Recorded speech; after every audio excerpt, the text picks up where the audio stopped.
तो hello everyone, मेरा नाम है शुभम चौहान और आज हम लोग सॉल्व करने वाले हैं इकोनॉमिक्स का सैंपल पेपर। तो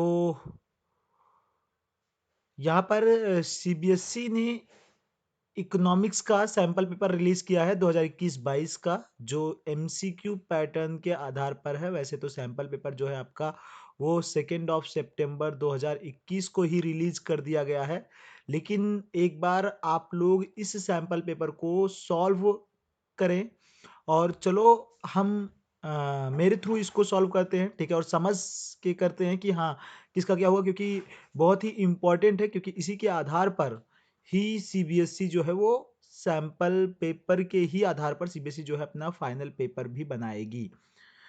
तो सबसे पहले यहाँ पे कुछ जनरल इंस्ट्रक्शंस दिए हैं जो सबसे इंपॉर्टेंट होते हैं फॉलो करने, कि question paper contains 4 section, 4 section है क्वेश्चन पेपर के भाई, ठीक है। ए बी सी और डी, 4 सेक्शन आपके पास, ए है, बी है, सी है और डी है। ए सेक्शन में 24 क्वेश्चन है जिसमें से आपको 20 अटेम्प्ट करने हैं भाई। सेक्शन बी में 22 क्वेश्चन है जिसमें आपको 20 अटेम्प्ट करने हैं। सेक्शन सी में 12 क्वेश्चन है जिसमें आपको 10 अटेम्प्ट करने हैं। और सेक्शन डी में 2 मैप बेस्ड क्वेश्चन है और दोनों ही अटेम्प्ट करने हैं, और हर एक क्वेश्चन के इक्वल मार्क्स रहेंगे। इट मीन्स अगर देखा जाए तो सीबीएसई की तरफ से जितने भी क्वेश्चन इसमें दे रखे हो सारे इक्वल मार्क्स कैरी करते हैं। और सीबीएसई की तरफ से गाइडलाइन भी आई हुई है कि 60 क्वेश्चन में से बच्चों को 50 क्वेश्चंस क्या करने हैं, अटेम्प्ट करने हैं। और जो 50 क्वेश्चंस होंगे वो हर एक क्वेश्चन 0.8 मार्क का होगा। इसका मतलब कि आपका टोटल 40 मार्क्स का डिज़ाइन किया जाएगा। तो चलो शुरू करते हैं आगे। यहाँ पर मेनली आपके पास जो है हाँ, तो ये जो है हमारे पास, ठीक है, इसको हम चालू करते हैं और इसको हम देखते हैं। तो सेक्शन ए में आते हैं। सेक्शन ए के अंदर जहां हमारे पास भाई अप्रोक्सीमेटली हमें सेक्शन ए के अंदर दे रखा है 20 क्वेश्चन अटैम्प्ट करना है हमें 24 में से, लेकिन हम सारे क्वेश्चंस को पढ़ते हैं और सारे क्वेश्चंस को अटैम्प्ट करते हैं लाइन वाइज। देखो, सबसे पहले बात करते हैं, the government can achieve it's budget objective of redistribution of income by. तो गवर्नमेंट अपने ऑब्जेक्टिव रीडिस्ट्रीब्यूशन ऑफ इनकम को किस तरीके से अचीव कर सकता है। अच्छा देखो, रीडिस्ट्रीब्यूशन ऑफ इनकम मतलब कि गवर्नमेंट वैसे बहुत सारी गवर्नमेंट के बहुत सारे ऑब्जेक्टिव्स हैं। डिस्ट्रीब्यूशन ऑफ इनकम का मतलब होता है कि इनकम का रीडिस्ट्रीब्यूशन किस तरीके से गवर्नमेंट करे, ठीक है। तो अगर मैं सिंपली बताऊँ, रीडिस्ट्रीब्यूशन ऑफ इनकम का हो या रीडिस्ट्रीब्यूशन ऑफ रिसोर्सेज का हो, तो वो क्या करती है मेनली, ठीक है, जो रिच सेक्शंस होते हैं, रिच सेक्शंस की इनकम पे वो ज़्यादा हायर टैक्सेस इम्पोज कर देती है, और पुअर सेक्शन ऑफ सोसाइटी को क्या करती है, वो टैक्स में छूट प्रोवाइड करती है। सिंपल सी बात है भाई, टैक्स में इन्हें सब्सिडी प्रोवाइड करती है। तो यहाँ पर देखो 4 ऑप्शन है, managing the general price level in the economy to the desired level, ठीक है। Managing the general price level in the economy to the desired level, मतलब कि जनरल प्राइस लेवल को डिजायर्ड लेवल पे रखना नहीं, ये तो इकोनॉमी की स्टेबिलिटी होती है। Increasing the gross domestic product of the economy, economy के ग्रॉस जीडीपी को क्या करना है, इंक्रीज करना नहीं। Bringing the production of goods and services under its direct and absolute control नहीं। Rationalisation of taxes in pro poor direction, proportion of poor direction, ये आपके पास राइट आंसर यहाँ पे ऑप्शन नंबर डी। क्योंकि जिस आधार पे मैंने आपको यहाँ पर बताया उस आधार पे अगर जाओगे यहाँ पर तो आपको ये आंसर आपको एकदम सटीक और सही बैठेगा, मिलेगा। क्लियर है क्लास? तो यहाँ पर आगे चलते हैं, ठीक है। जो हमारे पास क्वेश्चन नंबर 2 है इसको भी हम देख लेते हैं। क्वेश्चन नंबर 2 आपके पास क्या कहता है, इसको देख लो। देखो यहाँ पर balance of payment of an economy records. Balance of payment एक इकोनॉमी की क्या चीजें रिकॉर्ड करती है, तो इसको हम देख लेते हैं। बैलेंस ऑफ पेमेंट देखो फॉर फिजिकली, ठीक है। तो बैलेंस ऑफ पेमेंट किन किन चीजों को रिकॉर्ड करती है भाई? Balance of payment, balance of payment करती है, ठीक है, inflow and outflow of foreign currency या फॉरेन एक्सचेंज कह सकते हो आप, ठीक है। Inflow and outflow of foreign currency मतलब कि जो भी पैसा विदेशों से आ रहा है और जो भी पैसा विदेशों को जा रहा है एक साल के अंदर अंदर, तो उसे हम कहते हैं, ठीक है। तो जो भी रिसीट्स एंड पेमेंट्स हैं, ठीक है, जो कहाँ से आ रही हैं, जा रही हैं, विदेशों से आ रही है और जा रही है, उनका पूरा हिसाब किताब बैलेंस ऑफ पेमेंट खाते में रखा जाता है। तो यहाँ पे income and expenditure of government, क्या गवर्नमेंट का इनकम और एक्सपेंडिचर, गवर्नमेंट के इनकम और एक्सपेंडिचर नहीं भाई, एस्टिमेटेड इनकम और एक्सपेंडिचर को गवर्नमेंट के बजट में रखा जाता है। Inflow and outflow of funds of the government, government के इनफ्लो एंड आउटफ्लो फंड्स को नहीं भाई, ये भी गलत है। Inflow and outflow of foreign exchange to slash from the economy, yes, ये आपके पास सही आंसर है। The inflow and outflow of foreign exchange to from the economy, इसका मतलब है इकोनॉमी से inflow and outflow of foreign exchange, पैसा विदेशियों से कितना आ रहा है, विदेशों को कितना जा रहा है, ये करेक्ट आंसर आपके पास, ठीक है। लास्ट ये भी पढ़ लेते हैं, inflow and outflow of loans to and from, भाई नहीं, लोन्स वोन्स को नहीं, ठीक है, पूरे फॉरेन एक्सचेंज को रिकॉर्ड करता है, ठीक है। जितना भी पैसा आ रहा है, चाहे जितना भी पैसा जा रहा है, वो किसी भी मीडियम से हो, क्योंकि बैलेंस ऑफ पेमेंट के अंदर विजिबल आइटम का भी ट्रेड होता है, इनविजिबल का भी होता है, यूनिलेटरल ट्रांसफर का भी होता है और कैपिटल ट्रांसफर का भी होता है। तो ये कैपिटल ट्रांसफर के अंदर आएगा जरूर, ठीक है, ये भी इसी का ही पार्ट है, लेकिन ओवरऑल अगर बैलेंस ऑफ पेमेंट की बात की जाए तो वो टोटल ये सी पॉइंट आपका दिखा रहा है। अच्छा, आइडेंटिफाई, थर्ड क्वेश्चन पढ़ते हैं। Identify which of the following bank does not interact directly with the general public. Identify which of the following bank does not interact directly with the general public, इसमें से identify करो कौन सा bank भाई general public से, आम जनता से directly interact नहीं करता है। अच्छा, सिंपल सी बात है भाई, कौन सा बैंक करता है पहले आप ये जानो, ठीक है। तो सबसे पहले कॉमर्शियल, जितने भी कॉमर्शियल बैंक्स होते हैं भाई, ठीक है, जितने भी आपने कॉमर्शियल बैंक्स देखे होंगे, ठीक है भाई, सेंट्रल बैंक नहीं करता, कॉमर्शियल बैंक्स करते हैं, इसमें तो कोई बहुत बड़ी बात नहीं। जितने भी कॉमर्शियल बैंक है, जैसे बैंक ऑफ इंडिया है, ठीक है, बैंक ऑफ बड़ौदा है, एसबीआई है, ये सारी, ठीक है। तो बैंक ऑफ इंडिया भी करता है भाई, state bank of India, central bank of India भी करता है, रिजर्व बैंक ऑफ इंडिया एक यही बचता है। तो रिजर्व बैंक ऑफ इंडिया एक सेंट्रल बैंक है, ये सेंट्रल बैंक है, तो इसका मतलब ये भाई डायरेक्टली पब्लिक से इंटरेक्ट नहीं करती है, बैंकों की बैंक कहलाती है, ठीक है, ये बैंकों से इंटरेक्ट करती है। तो आगे चलते हैं, question number 4, identify which of the following is not an example of invisible item under current account of the balance of payment transaction. Identify which of the following is not an example of invisible item, इनमें से कौन सा invisible item का example नहीं है under current account of the balance of payment transaction. भाई air and sea transport, ये तो है, air and sea transport service होते हैं, तो इनविजिबल आइटम का ही है। पोस्टल एंड कोरियर सर्विस, भाई ये भी सर्विसेज होते हैं, postal and courier services. Educational related travel, भाई ये भी आपके सर्विसेज के अंदर। मर्चेंडाइज लिंक्ड ट्रांस, मर्चेंडाइज बात पहले आप लोग जान लो कि मर्चेंडाइज मतलब होते हैं फिनिश गुड्स, जो गुड्स तैयार हैं, फिनिश गुड्स हैं, ब्रांड की गुड्स होते हैं, ठीक है। जो ब्रांड वैल्यू की टी शर्ट्स वगैरह, आपके शर्ट्स वगैरह होते हैं, इनको जब थोक मात्रा में लेकर के आते हो व्यापार करने के लिए, उन्हें फिर हम मर्चेंडाइज बोलते हैं। एंड ये भाई इनविजिबल नहीं, ये विजिबल होते हैं। तो मर्चेंडाइज जो है वो विजिबल आइटम्स होते हैं, इनविजिबल नहीं होते हैं, तो ये आपका करेक्ट आंसर है। Question number 5, read the following statements carefully and choose the correct alternative from the following. हमें दिए गए स्टेटमेंट्स को ध्यानपूर्वक पढ़ना है और उसके बाद एक सही आंसर देना है।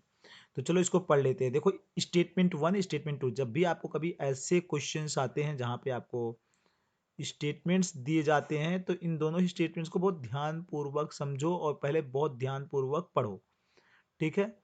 तो चलो पहले हम देख लेते हैं और इसको हम देख लेते हैं और फिर बात करेंगे बाद में। भाई देखो, demonetization was the step taken by the government of India in order to tackle the problem of corruption. Black money, terrorism and circulation of fake currency in Indian economy. भाई बिल्कुल सही है। जो भारत सरकार ने कदम उठाया था नोटबंदी का, वो कदम इसीलिए उठाया था जिससे कि हम करप्शन को, ब्लैक मनी को, टेररिज्म को, ठीक है, और ये फेक करेंसी के सर्कुलेशन को क्या कर सके, रोक सके। तो दिस स्टेटमेंट इज ट्रू। देखो whether the statement is true और फॉल्स, या तो आपका स्टेटमेंट ट्रू दिया होगा या फॉल्स दिया होगा, ठीक है। It means you make your sense and understand that statement is true और फॉल्स। फर्स्टली तो पहले आपको अपना दिमाग लगाना है और ये पता करना है कि स्टेटमेंट ट्रू है या फॉल्स है। आंसर फिर बाद में अपने आप ही क्या हो जाएगा, मिल जाएगा। डीमोनेटाइजेशन से स्टेटमेंट टू पढ़ते हैं। Demonetization has ensured improved tax compliance in India over the period of time. ये क्या बोल रहे हैं कि demonetization has ensured improved tax compliance in India over the period of time. मतलब नोटबंदी से हम कहीं ना कहीं, ठीक है, ये साफ साफ बोल रहे हैं कि नोटबंदी से हम कहीं ना कहीं इन फ्यूचर क्या कर सकते हैं, टैक्स, इंडिया के अंदर टैक्स को हम क्या कर सकते हैं, इंप्रूव कर सकते हैं, टैक्स रेवेन्यू को हम बढ़ा सकते हैं। बिल्कुल, अगर नोटबंदी हो जाएगी और सभी के पास लीगल करेंसीज रहेंगी, और लीगल करेंसीज अगर रहेंगी तो भैया उन्हें टैक्स पे करना ही पड़ेगा। अगर ब्लैक मनी का सप्लाई रुक जाए, फेक करेंसी का सर्कुलेशन रुक जाए, तो उनको अपनी करेंसी अगर अपने बैंक में वो रखे रहेंगे और वो जितना भी अर्न करेंगे तो उन पे गवर्नमेंट को टैक्स पे करेंगे, तो टैक्स क्या हो जाएगा, इंप्रूव होगा ही होगा। तो ये भी स्टेटमेंट क्या है भाई, ट्रू। तो दोनों स्टेटमेंट ट्रू है, ठीक है। तो अल्टरनेटिव्स क्या है दिए, both the statements are true. भाई देखो दोनों स्टेटमेंट ट्रू है, आपका आंसर पहले ही मिल जाता है, ये है, तो कोई इशू नहीं है, ठीक है। तो चलते हैं 6 पॉइंट पे और 6 देखते हैं। देखो तो इसको पढ़ लो।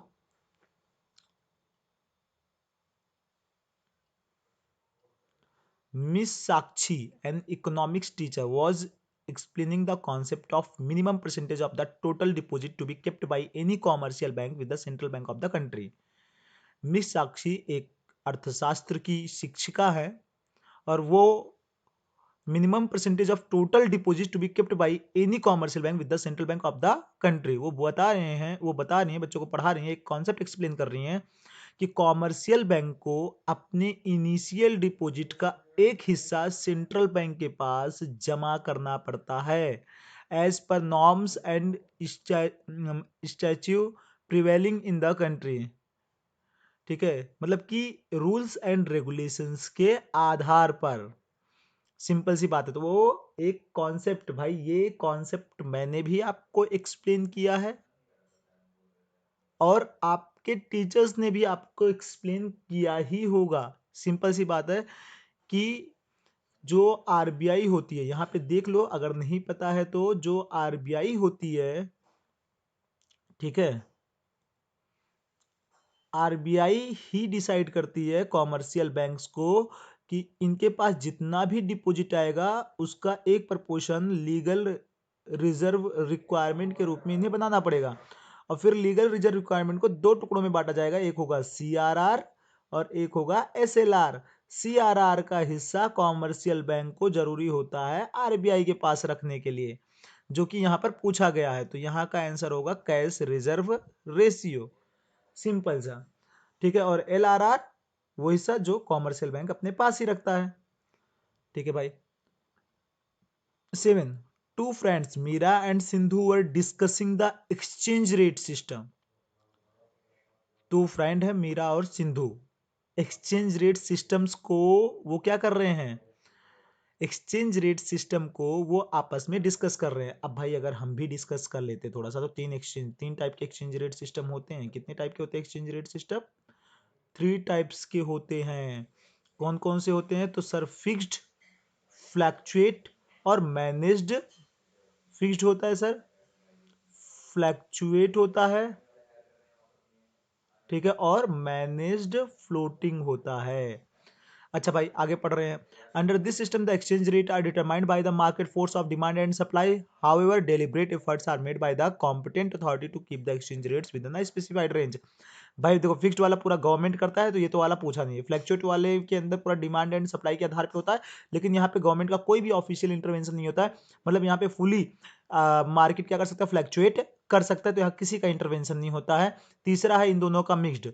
यहाँ पे भाई देखो एक्सचेंज रेट जो है वो डिमांड और सप्लाई के आधार पे आधारित होता है, लेकिन यहाँ पे क्या करता है भाई, जो सेंट्रल बैंक होती है देश की, सेंट्रल बैंक जैसे अपने देश की आरबीआई है, तो आरबीआई क्या कर सकती है, यहाँ इंटरवेंट कर सकती है और लिमिट लगा सकती है कि इससे भाई डिमांड और सप्लाई के आधार पे आप फ्लैक्चुएट तो कर सकते हो, लेकिन इस लिमिट से ना तो ऊपर जा सकते हो ना इस लिमिट से नीचे, इसी के अंदर आप फ्लैक्चुएट करते रहो। ठीक है, तो ये जो बोला गया है मैनेज्ड फ्लोटिंग है, तो यहाँ पे आ जाओ। ठीक है, बात कर लेते हैं थोड़ा इसका, तो आंसर है इसका। तो the above mentioned statement was given by Sindhu, identify the types of exchange rate system। तो कौन सा फिक्स्ड एक्सचेंज नहीं है भाई, फ्लोटिंग एक्सचेंज नहीं है भाई, मैनेज्ड फ्लोटिंग एक्सचेंज रेट है या मैनेज्ड फ्लोटिंग, तो मैनेज्ड फ्लोटिंग एक्सचेंज रेट है, बिल्कुल सही। सेवेंथ का सी। अरे पढ़ रहे हो मतलब, पढ़ते रहो, वेरी गुड। ठीक है, तो आ जाओ आठवें पे। स्टेटमेंट वाला आ गया फिर से भैया। स्टेटमेंट तो स्टेटमेंट है 1 और स्टेटमेंट है 2, ऊपर दे रखा है read the following statement carefully and choose the following alternative from the following. ठीक है, हमें क्या करना है, ध्यान पूर्वक पढ़ना है और आंसर अच्छे से देना है। ठीक है भाई, तो इसका आंसर देंगे, क्यों नहीं देंगे। ठीक है, आपने पूछा है, हम देंगे। Public goods are those goods and services that are collectively consumed by the public, बिल्कुल सही। पब्लिक गुड्स वो गुड्स होते हैं, वो गुड्स और सर्विसेज होते हैं जो सभी पब्लिक इसका क्या करती है, कंजप्शन करती है। तो भाई बिल्कुल पब्लिक गुड्स वैसे सरकारी वस्तुएं होती हैं, ठीक है, जो सरकार के द्वारा पब्लिक को ही सुविधाएं प्रदान करने के लिए दी जाती है। जैसे पब्लिक ट्रांसपोर्ट के लिए बसें चलाई जाती है, रेलवे चलाए जाते हैं, ठीक है, और पब्लिक टॉयलेट्स बहुत सारे खुले हुए हैं। ठीक है, तो ऐसे बहुत सारी चीज़ें हैं और ये कलेक्टिवली हर कोई इसे क्या करता है, इस्तेमाल करता है। ठीक है, तो आठवें का जो स्टेटमेंट नंबर 1 है, ठीक है, वो बिल्कुल क्या है डियर, एकदम बिल्कुल सही है, ट्रू है, कोई इसमें मतलब कि शक नहीं है, क्योंकि सबने पब्लिक टॉयलेट में टॉयलेट किया होगा, तो तुम सबने ही पब्लिक गुड्स का कंजप्शन कर रखा है। तो public goods are excludable and rivalrous in nature, rivalrous in nature, sorry, public goods are excludable and rivalrous in nature. जो पब्लिक गुड्स होते हैं, ठीक है, ये आप इनको नज़रअंदाज कर सकते हो और इनको बाद में रिवर्स मतलब इनको बाद में भुगतान करना पड़ता है। क्या ये बात सही है? तो बिल्कुल भाई, ये बात बिल्कुल सही नहीं है। ऐसे पब्लिक गुड्स को ना तो हम एक्सक्लूड करते हैं और ना ही इसका हमें बाद में भुगतान करना पड़ेगा, तो ये बिल्कुल फॉल्स है। Both the statements are true, क्या दोनों स्टेटमेंट्स ट्रू है? नहीं भाई। Both the statements are false, क्या दोनों फॉल्स है? ये भी नहीं। Statement 1 is true and statement 2 is false, भाई ये बिल्कुल सही। ठीक है, सी तो बिल्कुल सही, एकदम सटीक आंसर है। तो 9 नंबर देख लेते हैं। Under the balance of payment structure of a nation, इसको हम चेंज कर लेते हैं। ठीक है, देखो मेन चीज क्या है, लिखा है under the balance of payment structure of a nation, balance of payment structure of a nation, एक राष्ट्र के बैलेंस ऑफ पेमेंट स्ट्रक्चर के अंदर, बीओपी के अंदर, the two main categories of account for the classification of transaction है। Classification of transaction के दो मेन अकाउंट कौन से हैं, तो डियर कैपिटल और balance of payment. Balance of payment के दो ही अकाउंट से जो क्लासिफाई किया सकते हैं, एक है कैपिटल और दूसरा क्या है, करेंट अकाउंट होता है। ठीक है, तो यही मेन चीज है भाई यहाँ पे, तो और तो कुछ यहाँ है नहीं कोई इशू यहाँ पर। ठीक है, तो जिनमें आप क्या कर सकते हो, कैटेगराइज कर सकते हो। तो यहाँ पे दे रखा है पहले current account, unilateral transfer, capital account और लोन। तो भाई करेंट और कैपिटल 1 और 3, तो ये है आपके पास 1 और 3, बी पॉइंट आपके पास करेक्ट आंसर। ठीक है, और 10th नंबर करते हैं। Identify which of the following is not the function of the reserve Bank of India, मतलब इनमें से रिजर्व बैंक ऑफ इंडिया का कौन सा फंक्शन नहीं है। रिजर्व बैंक ऑफ इंडिया भाई to act as the banker to the government of India, ये गवर्नमेंट ऑफ इंडिया के लिए बैंकर का काम करता है, बिल्कुल सही भाई, ये मतलब सरकार के बैंक के रूप में काम करता है। ठीक है, सरकार को ये सरकार के रूप में, बैंकर के रूप में भी काम करता है, उसके लिए एजेंट के रूप में भी काम करता है भाई। To act as the custodian of the gold reserve of India, क्या ये इंडिया के गोल्ड रिजर्व के रूप में काम करता है? तो बिल्कुल भाई बात सही है, ये गोल्ड रिजर्व के भी रूप में काम करता है। ठीक है, custodian of the gold reserve of India, ये इंडिया का गोल्ड क्या करता है, रिजर्व करके भी रखता है। ठीक है, ये भी एकदम बात सही है। To act as the financial advisor to the government of India, बिल्कुल सही है, फाइनेंशियल एडवाइजर के रूप में भी काम करता है गवर्नमेंट ऑफ इंडिया के लिए। गवर्नमेंट ऑफ इंडिया को टाइम टाइम पे सलाह देता रहता है कि इन्फ्लेशन और डिफ्लेशन रेट को कैसे सही किया जाए। To issue coins and 1 rupee note, to issue coins and 1 rupee note, dear ये आरबीआई का काम नहीं होता है, ये होता है फाइनेंस मिनिस्टर का काम। किसका होता है भैया? फाइनेंस मिनिस्टर, जो कि इस वक्त है हमारी श्रीमती निर्मला सीतारमन जी। ठीक है, तो ये सभी लोग जानते हो। तो जो इस वक्त है तो वो है श्रीमती निर्मला सीतारमन, जो क्या करते हैं, 1 रुपए के नोट और सभी सिक्कों को यही क्या करते हैं, इशू करते हैं। और 1 रुपए के नोट पे फाइनेंस मिनिस्टर का ही सिग्नेचर होता है, और 1 रुपए के नोट को छोड़ करके जितने भी नोट्स होते हैं उन सभी पे आरबीआई के गवर्नर का सिग्नेचर होता है। ठीक है, जो कि आरबीआई के गवर्नर कौन है इस वक्त? श्री शक्तिकांत दास। तो 10 क्वेश्चन हमने किए हैं अभी तक, और यहाँ पर यहीं तक रुकते हैं। अब करेंगे नेक्स्ट क्वेश्चंस अगले वीडियो में। तब तक के लिए धन्यवाद। कॉन्सेप्ट कैसा लगा, समझ में आ रहा है, सारी चीजें नहीं आ रही है? ठीक है, जरूर बताइएगा कमेंट करके। और ऐसी कॉमर्स की वीडियोस देखने के लिए और प्रैक्टिस करने के लिए सैंपल पेपर्स की धड़ाधड़ इस वक्त लगातार मैं लेकर के आता रहूँगा। चैनल को सब्सक्राइब कर दें, बेल आइकन को प्रेस कर दें। और कोई कॉन्सेप्ट अगर आपका नहीं क्लियर हो रखा है अभी तक, जो कि आपने स्कूल्स में नहीं हो रखा है, आपके टीचर्स ने नहीं करा रखा है, यूट्यूबर्स ने नहीं करवा रखा है, फलाना कोई भी कॉन्सेप्ट है आप हमें बताइए, हम आपको सॉल्व करके उसको समझाएंगे, देंगे। और अपने दोस्तों के साथ भी इसको, अगर मजा आया हो तो अपने दोस्तों के साथ भी इसको शेयर कर दीजिए। धन्यवाद, मिलते हैं अगली वीडियो में।